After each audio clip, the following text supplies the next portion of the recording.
20h sur la télévision Futur Média. Bonsoir et bienvenue à tous. Tout de suite les titres de cette édition. Un an après sa mise en place, la couverture de maladie universelle toujours pas effective dans de nombreux hôpitaux. Les parents continuent de mettre la main à la poche pour soigner leurs enfants. Les syndicats d'enseignants refusent d'effectuer leur rentrée scolaire à la date fixée par l'autorité et pour justifier leur attitude, ils évoquent la loi qui leur permet de rester en vacances jusqu'au 30 septembre. Une situation insupportable pour de nombreux parents qui ont perdu tout espoir quant au système public et qui du coup inscrivent leurs enfants dans le privé quitte à ce que leur bourse en prenne un coup. C'est un chef de l'État optimiste qui s'est adressé à ses élus locaux ce mardi. Macky Sall est confiant quant à sa réélection en 2017, un avis que ne partagent pas du tout ses opposants et une bonne frange de la population sénégalaise que vous entendrez dans ce journal. Et puis les premiers pèlerins ont commencé à rallier la ville sainte de Médine, une des premières étapes du Hajj avant le départ pour la Mecque. Nous retrouverons nos envoyés spéciaux sur place dans cette édition. Le dossier du jour pour mettre fin à ce journal, il nous intéresse aux membres du PDS qui ont des démêlés avec la justice depuis l'avènement de la deuxième alternance. C'est le cas avec Karim Wade dont plusieurs analystes pensent que l'ampleur de son procès est tout simplement liée aux faits qui lui sont reprochés. Voilà pour les titres. Le développement, c'est tout de suite.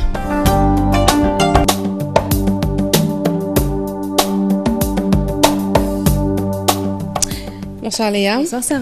Rebonsoir à tous. Mise en place depuis le 1er octobre 2013, la couverture de maladie universelle toujours pas effective dans de nombreux hôpitaux. Malgré son existence, beaucoup de parents continuent de débourser de l'argent pour couvrir les soins de leurs enfants. Salimata Aoussek et Diafaraba.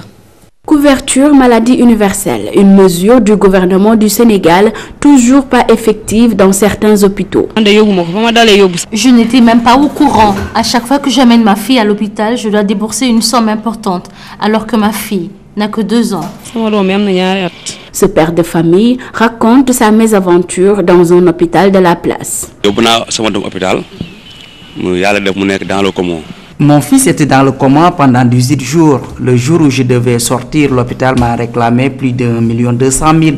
C'est anormal, je ne suis qu'un ouvrier. Le secrétaire général du SUTSAS apporte des précisions sur la CMU. La perspective, nous le disons tout le temps en tant que SUTSAS, c'est d'assurer le prépaiement.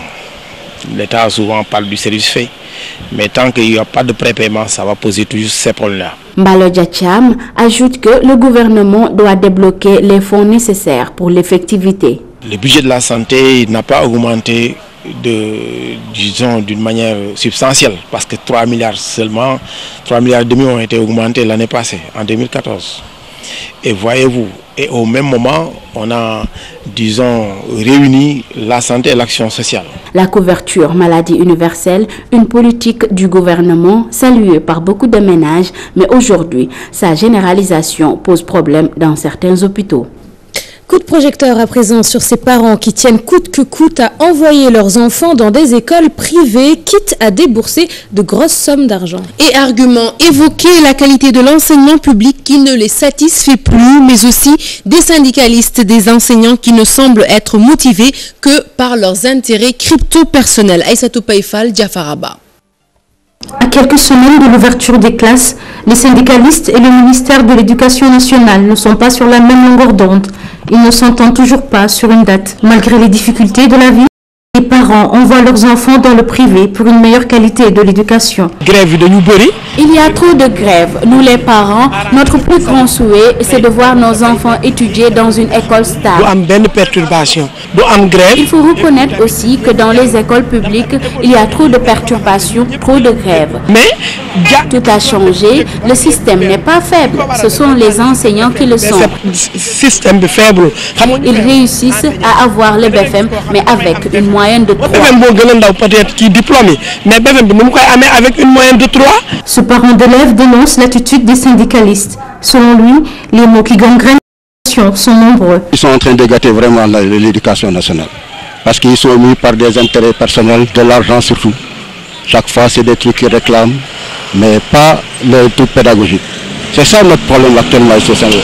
Les parents d'élèves préfèrent, même s'ils n'ont pas les moyens, préfèrent amener les enfants que de les mettre dans l'école publique. Et pourtant, former la crème des Sénégalais avant. Avant, pour aller dans une école privée, il fallait redoubler 2 ou 3 fois dans le public. Actuellement, c'est le privé qui donne l'opinion sur l'éducation nationale. Nul besoin de divergence, la priorité revient à l'éducation, selon Mme Sow. Ils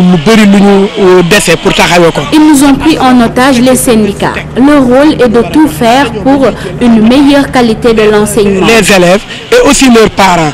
Ils ont 3 mois de vacances payés et ils sont les seuls. Les enseignants feraient mieux de penser à nos enfants et à leur avenir. Les parents d'élèves continuent de décrier la qualité de l'enseignement public. Les syndicats continuent leur mouvement, mais la priorité demeure une meilleure qualité de l'enseignement. Et le mouvement syndical, justement, on en parle dans cette édition avec cette question. Serait-il en déperdition au Sénégal? Une question qui mérite d'être posée au regard de nombreuses difficultés qui secouent le monde syndical. Un mouvement qui était pourtant bien parti au temps de Léopold Sédar Senghor ou d'Abdou Diouf. C'est du moins l'avis de Mamadou Diouf, secrétaire général de la Confédération des syndicats autonomes du Sénégal. Maïmouna Ndiaye et Mohamed Dia. L'action syndicale, une tâche noble au temps de Mamadou Diouf, concertation et négociation se faisaient dans un engagement militant. C'était d'abord le parti unique, avec une centrale syndicale unique affiliée à ce parti, et toute velléité de développement d'organisations alternatives était beaucoup plus perçue comme une action d'opposition, de telle sorte que le militantisme s'est forgé véritablement dans la douleur, dans l'effort, dans l'esprit de sacrifice. Les années passent, la division s'est installée dans le mouvement syndical. Aujourd'hui, le mouvement syndical est divisé. Et qui dit divisé également dit affaibli. Ensuite, les motivations ne sont pas toujours les mêmes. Nous avons dans le mouvement syndical, certes, des militants qui continuent à être des militants, qui continuent à gérer une action militante. Mais nous avons également incontestablement des affairistes pour qui l'action syndicale se réduit à un cartable. Pourtant, un pacte de stabilité était annoncé entre syndicats et gouvernement lors des assises de l'éducation, mais une lenteur est notée dans son application. Au-delà de l'inertie de l'État que je dénonce sur cette question-là, je pense également que même le fait de signer un pacte, d'autres vont dire, bon, nous allons signer vers le pacte, nous allons signer le pacte, d'autres vont dire, nous dénonçons le pacte. Mais entre ceux qui signent et ceux qui dénoncent, qui sont à même d'engager les travailleurs, qui sont à même de mobiliser les travailleurs, soit pour le respect du pacte, soit pour sa dénonciation. Les syndicats se multiplient, les partis politiques aussi. Actuellement, certains d'entre eux s'attellent à coaliser les centrales. C'est un chef de l'État confiant qui s'est exprimé hier en présence des élus locaux de son parti. Macky Sall a affirmé avec assurance sa réélection en 2017. Une déclaration loin de faire l'unanimité auprès de ses adversaires politiques. C'est le cas de Thierno Bocoum et Serigne Mbacké Ndiaye qui estiment que le bilan de l'actuel président est trop insuffisant pour qu'il puisse être réélu en 2017. Bintouloum, Mohamed Dia. Le président Macky Sall confiant de sa réélection en 2017, mais l'opposition a une autre lecture. Un deuxième mandat du chef de l'État serait néfaste pour le pays. Comment un homme qui a perdu ses principaux alliés de 2012, je parle de Rewmi et d'autres forces politiques, qui au sortir de ces élections locales a perdu de Dakar à Touba Mbacké, a perdu toutes les collectivités locales. Malgré tout, il pense qu'il va gagner l'élection présidentielle 2017. Je me pose des questions. Si c'est le peuple sénégalais qui doit le réélire, je pense que les résultats qu'il a eu à donner sont assez éloquents pour permettre à ce peuple sénégalais de ne plus faire confiance au président de la République. Les difficultés notées dans tous les secteurs du pays, un frein pour l'économie selon Thierno Bocoum. Secteur par secteur, ils ne peuvent pas vous dire là où il y a des avancées. Au contraire, nous avons beaucoup reculé sur le plan agricole, nous avons reculé sur le plan de l'éducation, nous avons reculé dans le monde industriel, de même que le secteur privé. L'ancien chef d'État Abdoulaye Wade avait exprimé son vœu de voir un de ses partisans achever ses chantiers entamés. Macky Sall s'est porté volontaire. Tout ceci a une signification pour Serigne Mbacké Ndiaye. Il est heureux qu'il ait pris, lui, la décision de chercher à achever les chantiers commencés par le président Abdoulaye. Ce n'est pas à Touba seulement qu'il essaie de le faire partout. Encore une fois, moi je me refuse, jusqu'au moment où nous parlons, à créer cette confrontation entre Wade et Macky Sall, parce que de mon point de vue, c'est une confrontation qui ne peut pas exister. Certains opposants affirment que Macky Sall n'aura pas un second mandat. Les libéraux, à l'image de Serigne Mbacké Ndiaye, n'ont qu'un souhait, la réconciliation entre Abdoulaye Wade et Macky Sall. Après les analystes politiques, la parole est aux citoyens sénégalais. Eh bien, Léa, que pense-t-il de cette déclaration du président Macky Sall portant sur sa réélection en 2017? Eh bien, les avis sont partagés, Sarah. Si pour certains, le président a toutes les raisons d'être optimiste, pour d'autres, c'est la désillusion. Fatou Bintou Conté et Modou Diop. Sa réélection en 2017 ne fait l'objet d'aucun doute selon le président de la République Macky Sall. Pourtant, certains Sénégalais interrogés dans les rues de Dakar émettent l'avis contraire. Ils pensent que Macky Sall n'a encore rien fait pour mériter un second mandat. Il n'a rien fait qui puisse le réélire. Tout ce qu'il y a au Sénégal, c'est Abdoulaye Wade qui l'a réalisé. Au lieu de travailler, il ne fait que parler. 2017. Avec ce que je vis actuellement, je ne vois pas l'opportunité ni la nécessité de réélire Macky Sall. D'ailleurs, des Sénégalais estiment que le chef de l'État doit arrêter ses discours et travailler. Parce que pour 5 ans ou 7 ans. Nous sommes fatigués des discours. Nous l'avons élu pour 7 ans. Il est temps qu'il travaille. Les années passent vite. On a besoin que nous ligue. Les Sénégalais sont désemparés, ils sont déçus par rapport à sa manière de gouverner. Parce qu'il a fait beaucoup de promesses, mais il tarde toujours à réaliser ses promesses. D'autres pensent qu'avec les actes politiques, le chef de l'État peut prétendre à un autre mandat. Ce qu'il a déjà fait, en tant que salarié, ça a un impact. Parce que j'ai vu que les salaires, il y a une baisse d'impôts, et les salaires ont augmenté, et d'autres collègues aussi, qui étaient des locataires, ont vu que leur logement aussi a baissé. Donc je pense que c'est un atout. Et je pense que pour développer un pays quand même, il faut un certain nombre d'années. Et je pense personnellement un mandat présidentiel doit au moins être de 10 ans. Il est certes optimiste, le président Macky Sall, d'être réélu en 2017, mais les populations pensent que ce sera chose difficile. Le président de la République qui envisage donc la prochaine élection présidentielle avec confiance, même s'il affirme compter sur l'association des maires du Sénégal. Et pour cela, il encourage les maires de sa formation politique à conquérir l'AMS. Mais pour le journaliste Papa Madoufal, il ne suffit pas d'avoir des maires à ses côtés pour gagner une élection. Fatima Taba. À l'instar des responsables de l'APR lors des locales, les maires apéristes sont avertis. Conquérir la tête de l'AMS, c'est le souhait du président Sall, mais surtout un objectif. C'est important et chaque fois qu'un régime est arrivé dans ce pays, il a dirigé l'association des maires du Sénégal.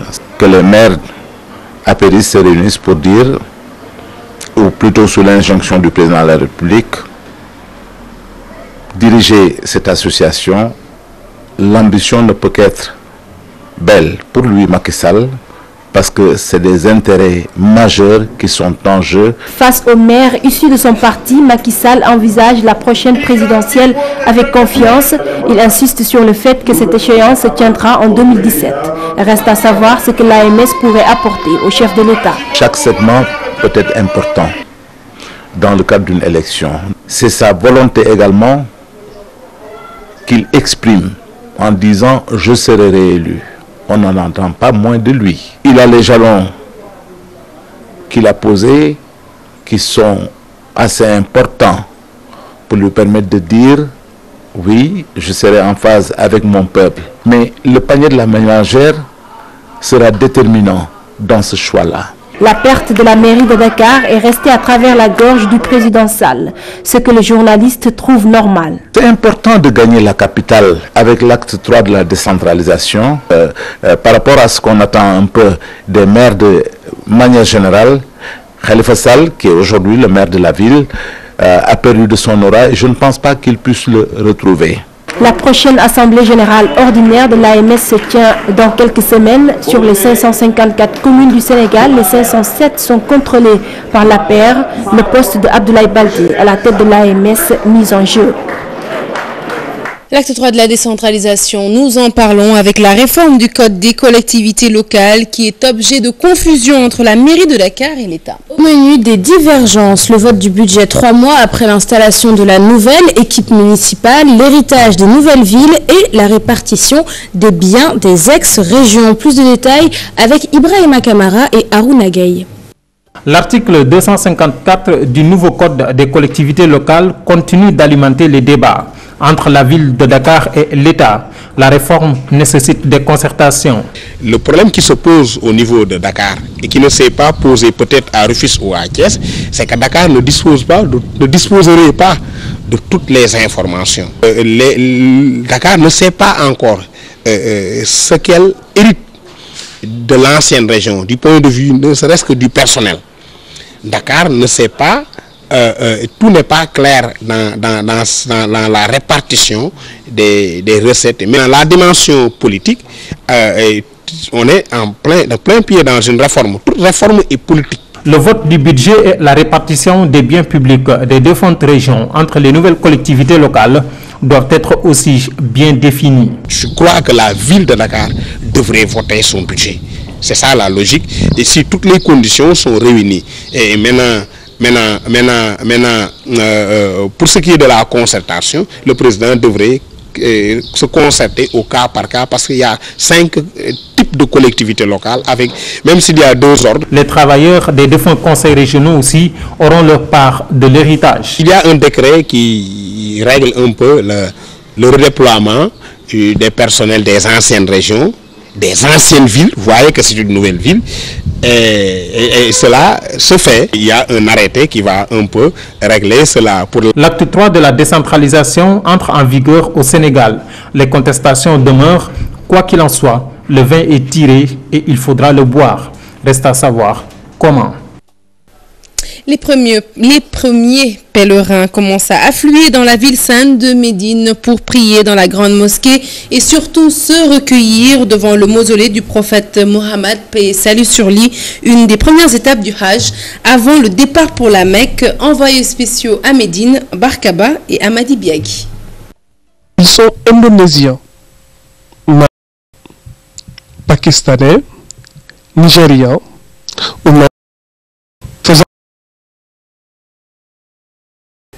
ils sont heureux de pouvoir se rendre à la grande mosquée qui abrite le mot avant à la Mecque. Nous venons d'arriver à Médine, dans cette ville sainte, après un voyage qui a certes duré, mais qui a tout son pesant d'or. Notre sentiment, le sentiment qui nous anime présentement, c'est un sentiment de fierté, mais surtout de piété. Car il n'est pas donné à n'importe quel musulman aujourd'hui d'être ici. Donc ça a été une bénédiction de Dieu. Venu de l'état de Adjara, je ne peux pas formuler des pour ses compatriotes touchés par... Je suis très heureux de pèlerinage à cet âge et accomplir ainsi un des piliers de l'islam. Et voilà, et j'espère qu'on trouvera un remède à ce mal. Ce jeune Saoudien explique toute sa fierté de voir la ville de Médine autant de pèlerins. Welcome Hajj, Hujjaj Baytullah. Nous souhaitons la bienvenue à tous les pèlerins du monde entier. S'il plaît à Dieu, tout se passera très bien. Nous avons pris toutes les dispositions afin du prophète Mohammed, paix et salut sur lui. Dans une très grande ferveur religieuse, venus des 5 continents, des millions de fidèles ont commencé à affluer ici à Médine, la ville du prophète. Une des premières étapes du Hajj. Et malgré la conjoncture, le marché des HLM bat son plein en cette période de préparatifs de la Tabaski. À moins de 3 semaines de l'événement, les étals sont bien achalandés avec tissus, chaussures et cheveux naturels. Les vendeurs ne se plaignent pas, nous disent Ndaïm Bossessi et Adam Agaï. La guitare entre les mains, ce jeune homme vient de l'ambiance au HLM, attirer la clientèle.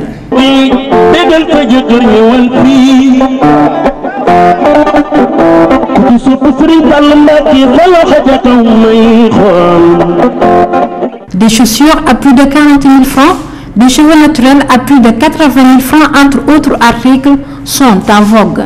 Avec la conjoncture, difficile pour certains de les acheter, mais pour d'autres, ça vaut le coup. On rend grâce à Dieu, on a déjà nos habits, donc on pense aux chaussures. 30 000, 45 000, quel que soit le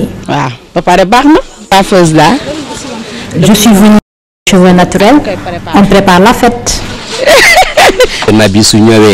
Quand l'événement arrive, les chefs de famille ne sont plus tranquilles à cause des enfants et toute la famille. On prépare bien la tabaski. Pour les vendeurs, les affaires marchent à merveille. Ici, on vend tout accessoire de femmes. On rend grâce à Dieu, car tout marche. On vend des cheveux et les clients viennent acheter. On vend des ganilas, basés riches, jasner, entre autres. On fait de bonnes affaires. Les lamentations chez certains, mais faire leurs La Tabaski, une fête qui rime surtout avec mouton et donc aliments de bétail. Même si ce n'est pas encore le grand rush dans les points de vente de foin, les vendeurs se débrouillent pour remplir leurs poches. Reportage signé Mbaké Amar.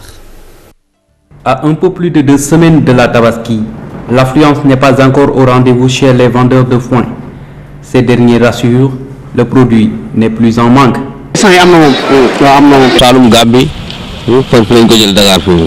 Il nous vient du Saloum de la Gambie. Nous achetons le sac à 3500 et le vendons jusqu'à 4000. Si les clients viennent tôt, cela nous facilite beaucoup le travail.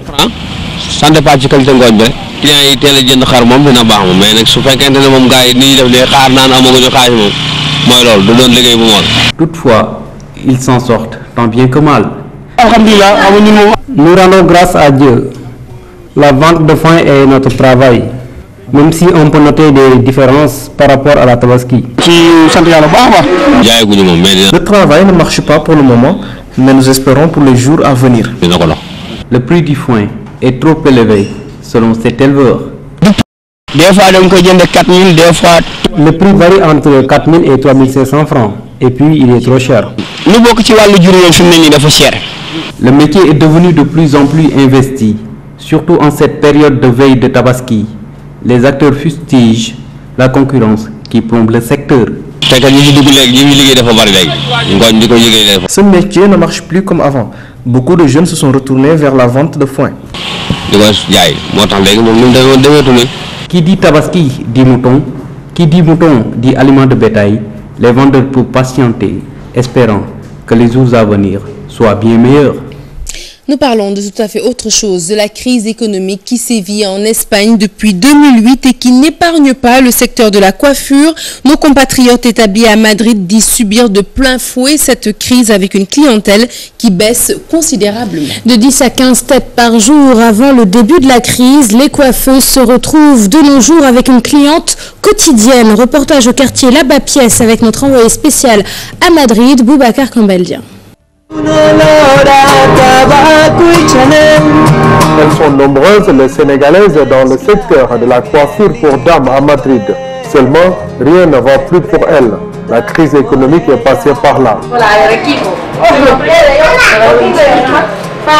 Ça marche plus, 5 ans passés, 6 ans. Okay. Maintenant, il y a peu de clientèle. Avant, je pouvais avoir 10 ou 9 ou plus même. Mais maintenant, pour avoir même une tête, c'est un peu difficile. Avant, on gagnait plus, il y avait plus de clientèle. Maintenant, là, il y a peu de personnes en Espagne. Les gens sont immigrés dans les autres pays.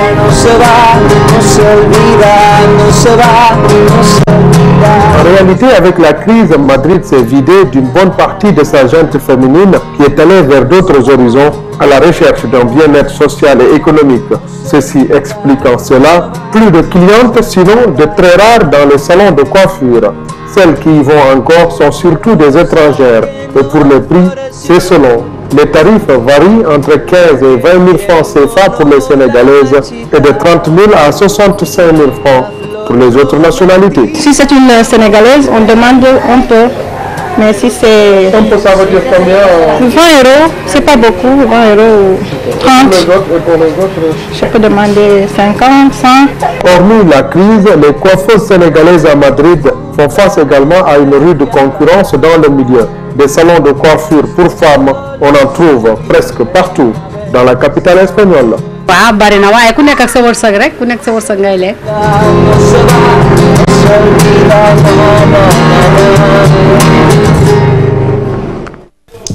Allez, c'est parti pour le dossier du jour. Il nous intéresse aux membres du Parti démocratique sénégalais qui, depuis l'avènement de la deuxième alternance, ont défilé devant la justice.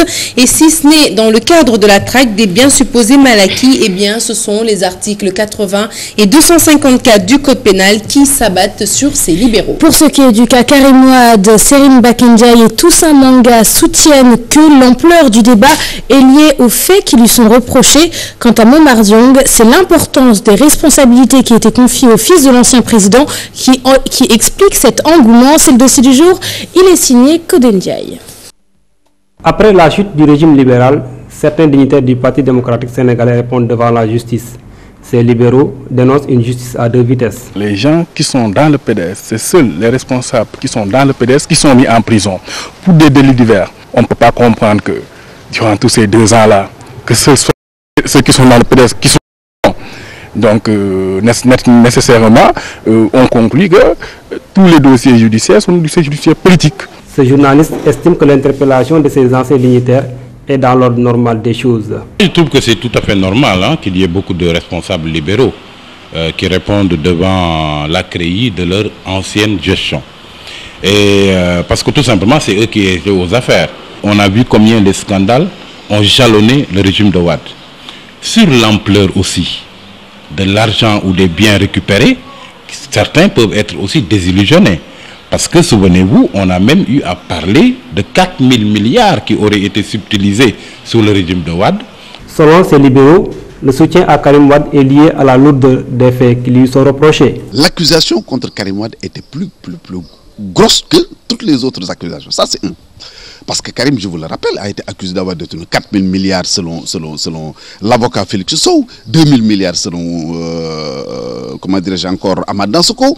Momar Diong évoque le degré d'implication du fils de l'ancien président de la République, Abdoulaye Wade, pour expliquer cette mobilisation de soutien. Karim Wade n'est pas n'importe qui. Karim Wade, c'est le fils de l'ancien président de la République, Abdoulaye Wade.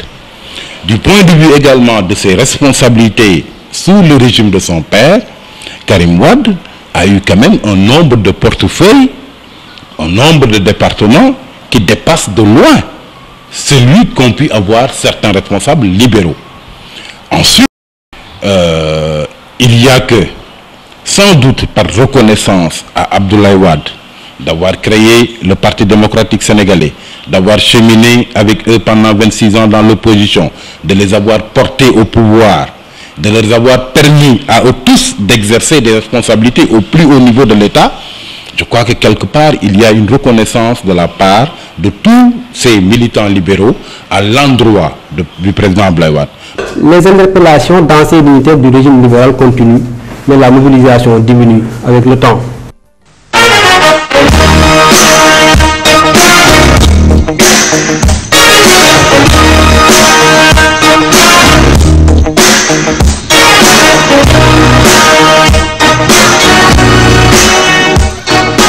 Page des sports que nous ouvrons avec du handisport. L'affiche de la finale de la saison de basketball devant opposer le centre Talibou Dabo à Handistad de Grand Dakar risque d'être la dernière et pour cause absence de moyens. Le président du CNP a profité de la conférence de presse pour lancer un appel aux autorités et aux bonnes volontés afin qu'ils aident les handicapés après leur reconversion. C'est un compte rendu signé Chertidiane John et Adam Agay.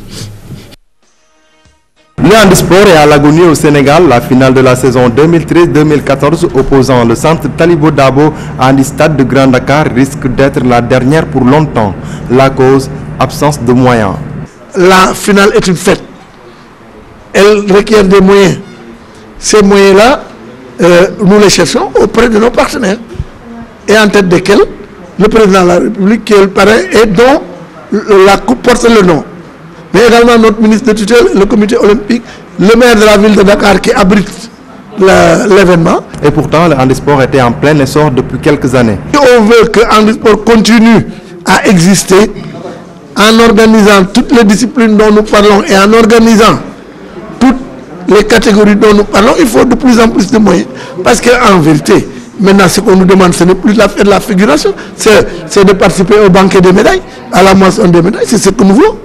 Et si nous le voulons, il faut qu'on y aide. L'entreprise, c'est quoi? L'entreprise, c'est un condensé de valeurs. C'est l'économie, le social. Et on ne peut pas trouver meilleure tribune sociale que d'appuyer des athlètes qui incarnent un certain nombre de valeurs. La solidarité, le don de soi, le dépassement, la performance, l'estime de soi. La reconversion des athlètes handicapés est aussi une préoccupation. L'aide de bonne volonté est sollicitée. 3 filles qui sont extrêmement braves, qui sont quasiment les pionnières du sport féminin handicapé, qui vont terminer leur carrière et qui demandent quoi? Qu'on les appuie avec des machines à coudre parce qu'elles ont appris un métier. Les unes sont coiffeuses et couturières, les autres sont uniquement couturières, mais elles veulent s'installer. Basketball, le tournoi de montée des clubs de basket, il y a initialement prévu les 17, 18 et 24 septembre prochains, encore reporté à une date ultérieure au moment où des clubs venus du sud du pays sont déjà arrivés à Dakar. Ziguinchorois et Koldoua ont déjà effectué le déplacement dans la capitale sénégalaise. Conséquence, dirigeants et joueurs ne savent plus à quel sens se vouer. Je vous propose d'écouter Al-Wali Diam, il est au micro de Chertidiane Dion et Adam Agaï. Bon, le fait de s'entraîner durant tout ce temps, préparer un tournoi, venir jusqu'à Dakar et ensuite pour qu'on nous informe que le tournoi est reporté à une date ultérieure d'après les rumeurs que j'ai eues. Jusqu'ici, je n'en suis pas encore sûr. C'est le motif de notre venue ici au niveau de la fédération pour s'enquérir de la situation. Il y a 2 sites qui ont été retenus pour ce tournoi-là. Le stade Léopold Sédar Senghor et puis Guédiawaye. Bon, malheureusement, quand nous sommes venus ici, on nous dit que le stade Léopold Senghor est occupé. Ce que nous comptons faire, c'est d'abord écouter les membres du comité national de normalisation et c'est par rapport, d'après ce qu'ils nous diront, c'est à cause, on n'attend que ça de toute façon. Et parlons football à présent, dans le but de renforcer la cohésion et de multiplier les occasions de rencontres entre les corps militaires et paramilitaires. Un tournoi de football doté de la Coupe du commandant de la zone militaire numéro 1 démarre depuis le 30 août et se poursuit jusqu'au 1er octobre prochain. Les rencontres se déroulent simultanément au camp militaire de Bel Air et au stade Amadou Barry de Guédiawaye. Et puis du football, nous passons à la randonnée pédestre. La célébration de la journée mondiale de l'ozone du 16 septembre a été matérialisée par une randonnée pédestre au Sénégal, une initiative du gouvernement qui a attiré beaucoup de participants. Reportage signé Nafissatou Silla et Chersadi Boudjara. Informer et sensibiliser sur la problématique de la couche d'ozone à travers le sport, c'est la trouvaille du ministère de l'Environnement, organisateur d'une randonnée pédestre à l'occasion de la journée mondiale de l'ozone, ce 16 septembre. La marche, on l'a choisie parce que c'est en fait un sport qui répond aux dispositions de l'environnement, c'est un sport noble, un sport propre, où il n'y a pas de pollution. Et que nous, comme on parle de protection de la couche d'ozone, donc c'est l'occasion de sensibiliser les populations, de sensibiliser tous les acteurs sur cette problématique-là et sur les impacts négatifs de cette destruction de la couche d'ozone.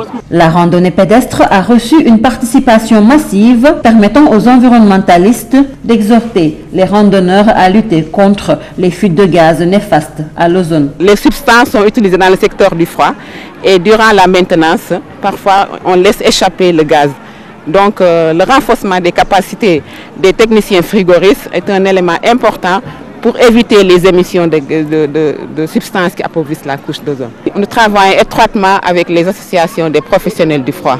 Une invite qui n'est pas tombée dans l'oreille d'un sourd. On a touché beaucoup de personnes Et cela permettrait à tout un chacun en rentrant de comprendre ce qu'est la couche d'ozone, protéger la couche d'ozone et éventuellement connaître exactement ce qu'est son rôle.